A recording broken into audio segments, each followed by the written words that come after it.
What is going on, guys? I'm the judge. And it is Tuesday, November 9th, about 2 o'clock on the East Coast. Hope you guys are having a good day.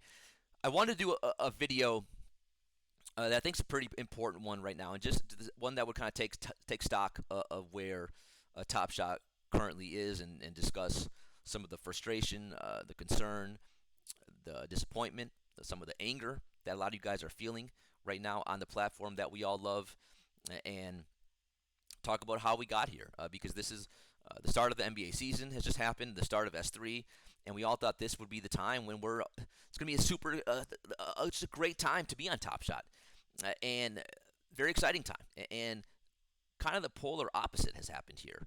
So I want to talk about why do we think that's happened, and go over some of the things that have taken place over the last few months or weeks and months that have been that have kind of led us to this point, and what we can do to kind of tide the ship. Is that the right phrase? Or get the ship moving in the right direction to kind of turn this thing around. So, but first, I want to say this: take a step back, take a deep breath. We're gonna be okay. We're gonna be okay. You don't have to panic. Concern, sure. Frustration, sure. You don't need to panic, though, in my opinion. We're going to be just fine. This is a multi-generational product. You don't need to be checking your account every hour, even every day, for that matter. We're here for the long haul. We've always been here. That's what separates us, right? In our community, and a lot of us that love basketball, we're in this to collect, right? We're not in this to get rich quick and to flip and to do a lot of things that a lot of other people want to do on this platform. We love hoops, and we want to collect, and we're here to stay. Now, so I think some of the things we're going to talk about today, there's no reason for us to truly freak out yet. Okay, so just take a deep breath. We will be okay. I'm still buying, by the way. I'm not leaving. I'm buying. You can look at me. I bought a Garland MGLES one yesterday after Sexton went out with a meniscus. I scooped that up right away because this is my time. Sexton, Garland, I've been waiting. Been waiting for you to get the opportunity, get the usage. Now you shine for me, baby. I bought a Jimmy Butler. By the way, he could be an MVP this year. Now, he probably won't be, but he's going to be top 5. Miami is a beast. Jimmy Butler, serial 8 out of 499, an MGLE S2. And I bought a Luka. Hold on. I didn't mean to click on that. I bought a Luka serial 6 out of a 35K. A serial 6 of a guy who's going to be in the MVP discussion for the next decade. A decade plus. Look at that. And I bought a Durant too. I mean, I bought a Randall, bought a Cole. I've been buying everything. When the market crashes, you can have an opportunity to buy some of the stuff. Some of the stuff that was previously maybe priced out of your price range may come down a little bit, and you'll have a chance to scoop it up.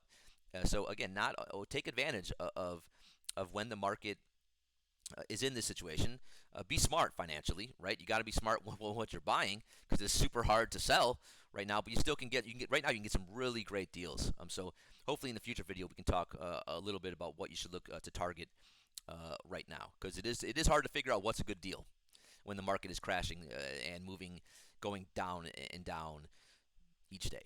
So first, I want to talk something that I saw on the First Mints podcast and their newsletter. They talked about the culture of complaint, right? And so I thought about that a lot. Like, are we complainers? Are we just whiners? And I looked in the dictionary. What does complain mean? And it means to express dissatisfaction or annoyance about something. And I think, based on what's happened with TopShot the last few weeks and months, that I think it's perfectly fine for us to be dissatisfied and be annoyed. So I'm giving you my blessing to complain. So First Mint, I overrule you. Guys, it's okay. You can complain. Now, do it respectfully, right? Do it in a manner that is not disrespectful to anyone. Do not personally attack anyone, but to express your concerns, your valid concerns, that you are disappointed, dissatisfied, and a little bit annoyed based on what we're going to talk about today. I think it's perfectly fine. And quite honestly, I would be surprised that if you're not dissatisfied and if you're not annoyed at what's been happening. So let's talk about some of those things. Well, number one, why is the Top Shot community complaining, right? And the first thing I would say is, well, look at the supply. Like we know the thing that crushed Series Two. The main reason why S2 got pummeled was we had too much supply. In life, you learn from your past mistakes, right? Well, no, it appears that we did not learn from our past mistakes, because what's the main thing Top Shot is doing right now? Their main goal in life is getting more supply, massive amounts of supply in the marketplace. They're dumping millions of new moments on us weekly now with these new packs. They dumped over 1 million moments with the archive moments, on the platform, and they seem that they are will not let anything get in their way of making S3 moments as low as they can be, up $1. So when new users come on the platform, they will come into an ecosystem where the floor is very low, and they can buy any base moment they want for a few bucks. A lot of them only $1. And my question to that would be, what's our big rush to get this massive supply out there? What's this big rush to focus on the new users who are not here yet, and we don't even know when they're coming? Like, why can't we focus on the current users that are on the platform? Our sole focus seems to be on these new users that are not here now, and I don't even know the plan to get them on the platform. Do you know the plan? I don't know how it's going to happen. It certainly doesn't. It's part of the problem that there's no communication, right? So we have again a million more moments, I think, coming on the marketplace. Or how many more packs are going to be dropped this week? 230,000, something like that. So what? How many moments is that? What's that times three? Over 700,000 moments are going to be dumped on the market. Over 1 million were dumped in the last 10 days when you combine the archive moments and the first release of S3. So you're getting just a mass supply of moments out there. And where's the demand? It's not there, right? It wasn't there for S2. It's currently not there for S3. Now, will it be there one day? I hope so, but it's not there now. So what is this burning desire that TopShot has to crush us by putting out this mass supply? I don't know. It crushed us in S2, and now it's crushing us again in S3. And I thought we would have learned. Why did we have playoff moments? And again, what's even more concerning when I look back, we had Jacob on the show, 5 months ago. We had him on a couple weeks ago too, which we'll talk about. We had him on, 5 months ago, 6 months ago, right before the playoff set was released. Even acknowledging that one of the biggest problems was too much supply with S2. And then they came out and they had the playoff moments, and they did the same thing again. They released way too many playoff packs, way too many playoff moments. They were giving you first round moments every week. And to this day, I have not gotten an answer as to why they released that many playoff moments. Do you know why? I don't. We can't get answers to these kinds of questions. We know every time there's a mass supply, we crash. So why do we keep doing it? Like, what's the answer here? So I'm just not really sure when we don't have the demand there yet.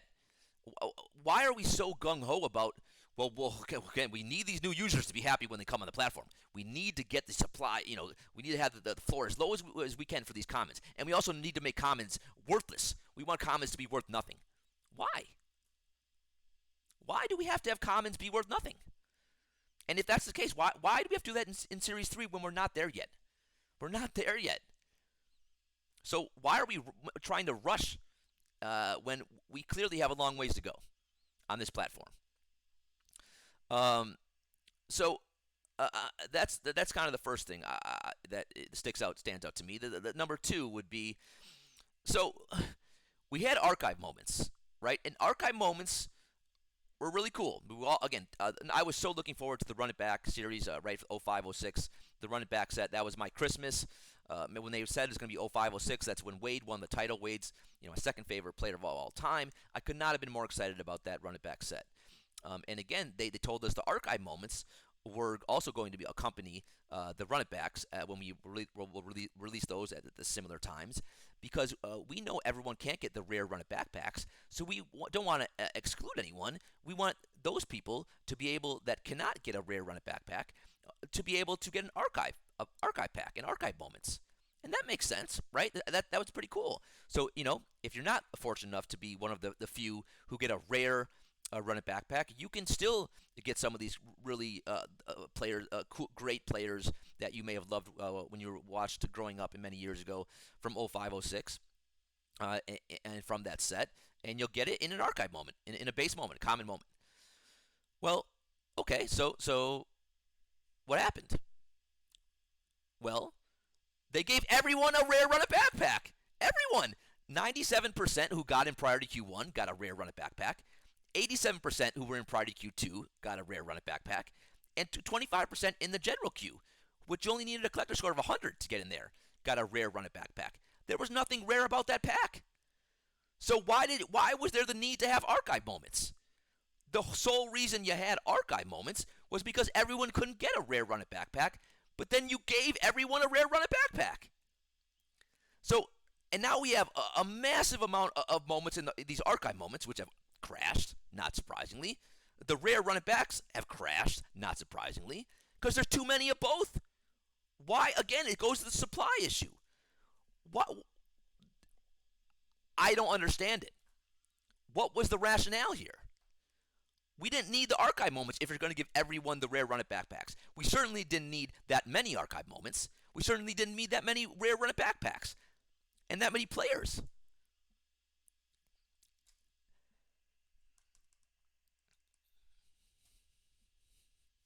Frustrating. I'm complaining. Next up, number 3. Why are we a little frustrated here? The FloVerse. And how many of you guys were in the FloVerse? That's a Discord with over 60,000, 70,000 people. And the FloVerse launched, and it was wild. It was one of the most complex Discords I've ever been in my life. You're getting pinged left and right at all hours of the night. Mystery packs everywhere. Dapper has been everywhere the last few months, right? They got so many new products going on, and NFL, La Liga, UFC. You name it. Dapper is doing it. I have a bunch. I didn't see this personally, but I had a bunch of people in our community tell us that Jacob was in the TopShot Discord, telling us that TopShot is understaffed. Well, if that's the case, and Dapper is doing all of these things, and they have their hands in 8 million cookie jars, and we know personally, I love El Dumbo. That guy works his tail off. He basically runs the TopShot Discord, and he also was running the FloVerse Discord. So, which was, again, a massive Discord, and tons were going on. Now, we know for a fact that people are doing dual jobs. They're working for NBA TopShot, and then also working for other parts of Dapper and these other products. So, FloVerse went on. The FloVerse went on the week of the rare run-up backs. Now, there were all kinds of errors during that pack drop. There was no communication in the TopShot Discord. There were FloVerse announcements when we had delays with the rare run-it back packs. When the marketplace crashed on us. Not crashed with our account, just crashed and wouldn't. You couldn't even get on the website on TopShot right after the pack drop. There's a lot of issues that went on that pack drop in that week that we hadn't seen in months. Now, is there a correlation between the fact that TopShot had allowed their employees doing all other kinds of activities and occupied and not focused on TopShot that week? I think it's fair to ask that question. I do. I don't know the answer, right? All I can do is look, and I can see that we have people that are important to TopShot that are in other places, and I can see a TopShot struggling with some of their decisions and struggling with some mistakes that are occurring in the queues on the platform, and it makes you wonder: are these things related? I don't know, but why is Dapper doing a million different things right now, and we're still in beta? We're still in beta here on TopShot. Why not fix TopShot and get this right before you want to build 8 million other products and platforms. Why don't we focus on this one first? Because if you haven't noticed, it's not good right now. Look at how frustrated you've gotten the entire user base right now. And you seem to be wanting to do 8 million things at once. And it appears to not be going so well with your gold standard product that we all still have incredibly high hopes for. And I think it's fair to say also, why are we still in beta? Why won't you tell us, like, what's it going to take to get out of beta? How long are we going to be here? And that's not a good enough excuse anymore for us. I think you've used that long enough. So I think we shouldn't be worrying about being understaffed at this point in the game. So these things are concerning, and I think rightfully so. And again, it would be nice to have some answers to some of this stuff. I also want to discuss the current user base. I mean, I'll know that we're in a good position on TopShot when I get up and I don't have to look at how's crypto doing, right? Because again, we have a space dominated by crypto people who are not here to collect the product. They are here to make money, which is it's fine. It's just not ideal for the ecosystem here, right? We want people who want to make money, they want to flip, and they want to invest, and we are here because we love basketball and we love the product and we want to collect, right? And the people who found this site, unfortunately, first are crypto people who stumbled onto the product, and some like basketball, which is great, but the vast majority do not, or maybe they do a little bit, but they're in the NFT space and they're flipping PFPs and they can make 10 times. Well, they used to before the NFT crashed as well. Could make 10 times their ROI on that PFP, 100 times on that one. That's not what TopShot is. You can't have the same mindset for the NFT space on OpenSeas and your MetaMask that you do for TopShot. It's a different product. It's a different mindset. And we have people right now that treat those things the same, and that's a problem. And we shouldn't have to worry about when ETH is pumping, our TopShot accounts are going to crash. If we had basketball fans on the platform, we wouldn't be talking about ETH. We'd be talking about hoops. Talking about Steph Curry dropping 50 last night. That's what we'd be talking about. Not, well, damn it, we're going to crash again because another altcoin came out, and now that's pumping.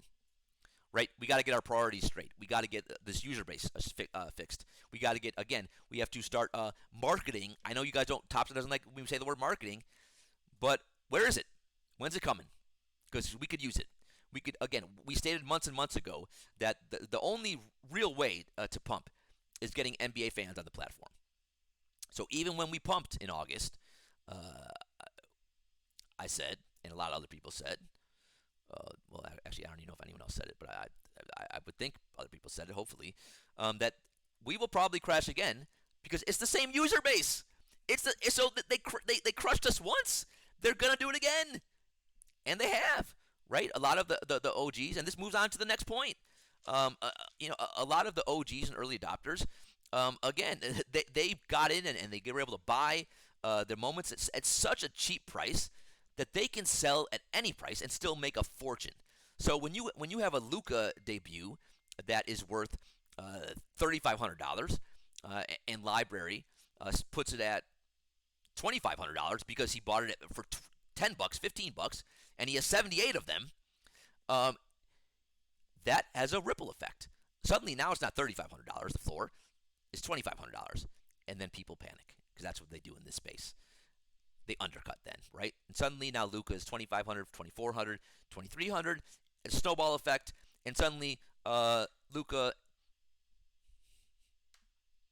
wasn't what he used to be, right? Even though on the court he's still crushing. And again, this happens to every TopShot debut because all of the OGs and all of the early adopters, they have 20, 30, 40, 50, the same people for every moment. And in particular, 5 people own 20% of the market share on the Luka TopShot debut. So this small majority of people control the market share on S1s. And that is why S1s crashed before. They're crashing now.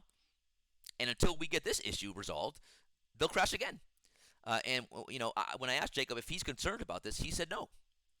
Well, how could you not be concerned about this? Would be my question. And again, I love Jacob. I know a lot of you guys are telling me that you guys are frustrated. I still believe in Jacob. I do. And I think a lot of the decisions being made are not he's not the one making them.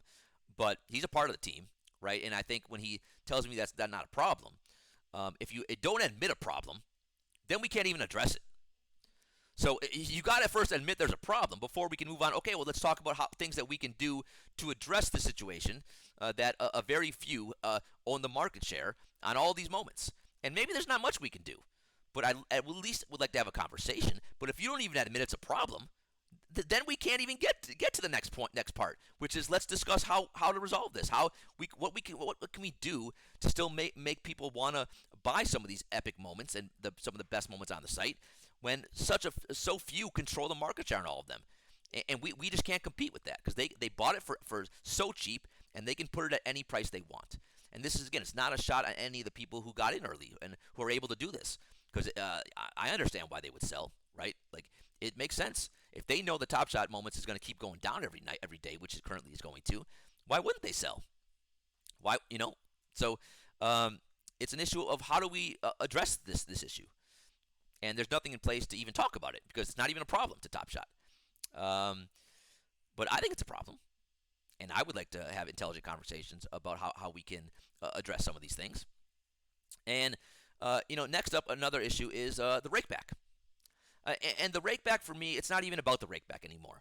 It goes to credibility, integrity, honesty, being, staying true to your word.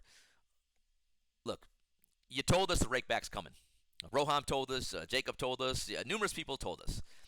And now you're telling us, well, we never really said it's coming. We said something like that. Don't treat us like idiots. You told us the rakeback's going to happen before the run it back. We even have audio of it from one of the office hours. You told us the rakeback's going to happen, so just tell us when it's coming. Or if you change your mind, that's okay too.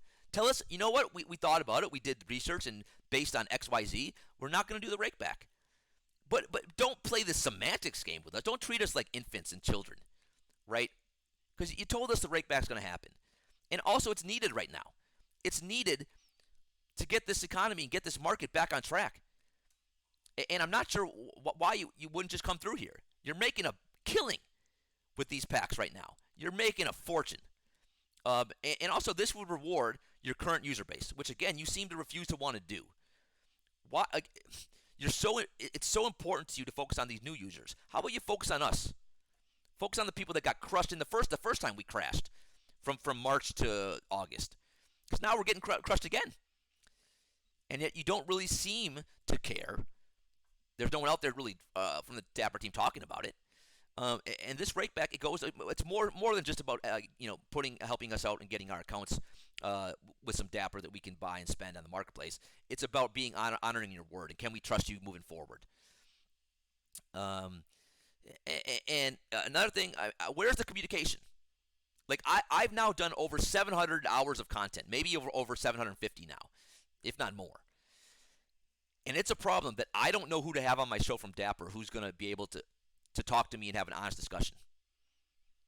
Right? I don't even know who to reach out to. We had Jacob on the show, but unfortunately he only gave me like 20, 25 minutes a couple weeks ago. And I went back and watched it, and I asked all these questions I'm talking about now. I asked, and he kind of punted on every one. So I don't need to have people from Dapper on the show that are just going to kumbaya and tell me, how great it is. Like, I would like to do those things as well. Again, because there are a lot of great things. But I also, when we're crashing, and I'm doing TopShot content every day, hours every day, how do we not address some of these more important issues? And these are not controversial, in my opinion. These are pretty obvious that the entire community is feeling. So why are we so afraid to answer some of these pretty straightforward questions? Why is the communication so bad? Why do I not even know how to reach out? I don't even know who to reach out to. Who's going to have an honest conversation with me from Dapper? Like, I'm not here to attack. I love TopShot. I just want to be honest about it. and get it moving in the right track. And one way you do that is you learn from your past mistakes. And that's why we're going over some of these past decisions right now. So we can try to learn from them and figure out what happened and how to move forward and improve, right? But right now, we just don't hear anything from the team regarding most of these things. Um, uh, and that's an issue. And not to mention the WNBA fandom reward that was last week, the showcase, right? That was a fandom set meant to be available for the fans who don't have a ton of money to spend because they're average fans and they're on limited they have limited funds like most of us do, and that was what the fandom set is all about. And then you made a showcase quest or showcase challenge. You made it one of the hardest moments to ever obtain on the site. You needed 6 legendary moments to obtain this fandom reward. What? Like that just showed decision making that where zero thought was put into it. And decisions like that are real head scratchers. Because how could you make a decision that seems so misguided? Now that one you actually came out and you said you acknowledged you made a mistake there. But what about all the other things we've talked about on the video today? You haven't said anything about those. But just, I just again, are we making those kinds of decisions because you don't have the resources, you don't have the time to properly devote to TopShot? Not to mention, why is the WNBA? Why are we still having WNBA showcases right now when the NBA is now in full swing? I don't think we need to apologize, and a lot of people are scared to say it right now that that we're NBA fans, right? And I think if you're a WNBA fan, that's great, that's terrific. But a lot of us aren't, and a lot of us, the demand on this site for NBA isn't even that great. So for WNBA, obviously, it's even much less. Why are we combining NBA and WNBA challenges and quests, and why are we making NBA fans buy WNBA moments to complete quests in the first place? These shouldn't these be separate platforms, separate products? Look, I mean, I'm not a huge WNBA fan, and I think that's okay. That's okay if you're not. If you are, I think that's terrific too. I think there should be a WNBA product. I'm totally for that. But look, when I am kind of to complete these quests, like when I have to buy WNBA moments, look, I can buy them, I guess, but I'm not attached to them, right? Because I don't know the players, and that's not why I joined the platform. That's not why I collect.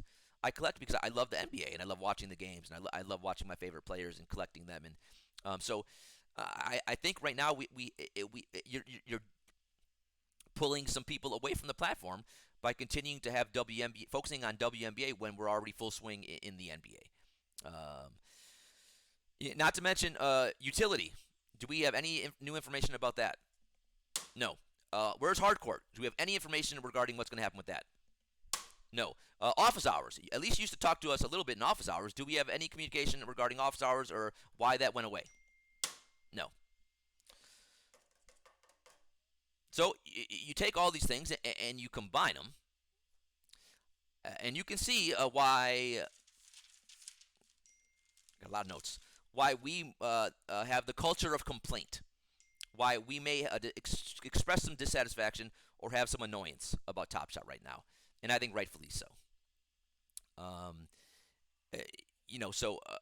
and going through that exercise just now was just to give people some context onto why we're a little upset, and I think all of us, if our accounts go down, I think we're all hopefully we're mature enough to handle that, right? I mean, look, we made buys. You got to live with what you bought, but it's the reason why we're crashing right now. The reasons that we just stated, I think a lot of those are tied in to what we talked about today, and some of these just shouldn't be happening, right? Again, this is the start of the NBA season, the start of Series 3, and we shouldn't have to deal with another crash right now. I think a lot of this was avoidable. We're repeating a lot of the same mistakes that we made a few months ago. And I wish I had answers as to why we're doing that. I wish I could talk to someone from the Dapper team that could help me kind of learn a little bit about some of the decision making that's going on right now. Because if they're not going to talk to us, then what does it do? It lets us create the narrative. We shouldn't be creating the narrative. Dapper should do that. The TopShot team should do that, right? We want to hear from them. Uh, and ultimately, you know who we don't want creating the narrative? People on Twitter, people on social media, right? But if you don't talk, people will talk for you. And again, the FUD will just increase. The noise will increase. The dissatisfaction, the frustration, the concern, the anger. All of that only gets louder and louder as TopShot stays silent. And I just wish they wouldn't. Because they don't, again, we're not looking for you to solve the problems of the world, TopShot. We're just looking for simple answers to some of these questions that we pose on today's show. We just want you to be honest, be truthful. Look, every NFT that we're a part of, they have delays, they have issues, they have problems, they have rug pulls. They're a mess. We come to you for safety. We come to you because you're the gold standard. We come to you because you're the best. But I think it's time for you to act like it, right? Uh, so I'm asking you to be a little bit better, to focus a little bit more on the current user base and on the concerns of the people who love your product, collect your product, and have stuck by you in the past, and will stick by you in the future, as long as you give us a little bit. You got to give us something, right? At some point, people will leave, and I don't mean people people who left the first time around, people who you do want on the platform, the fans, the collectors, the people who love the product. So that's all I got to say right now. I hope someone from the Dapper team and TopShot can watch this and can appreciate where our perspective on and why we may be complaining right now. So that's it for the show. Make sure again if you want to, we're live every night on Twitch, 6 p.m. Eastern. Subscribe to our Discord. Sign up to our weekly newsletter, the brief. All the details should be below. I want to get your feedback as well. If you disagree with any of my thoughts and views, that's totally fine. We can disagree. Let's just do it in a thoughtful and respectful way. So you can feel free to comment below. And I want to get obviously your thoughts regarding what's happening as well. That's our community. Our broader community, the TopShot community, and also the smaller DG Courtroom one. I want all of us. I want to get as many people together as possible, because look, ultimately we all want the same thing, and that's for TopShot to succeed. So all right, for the bailiff and the judge, for now, court is.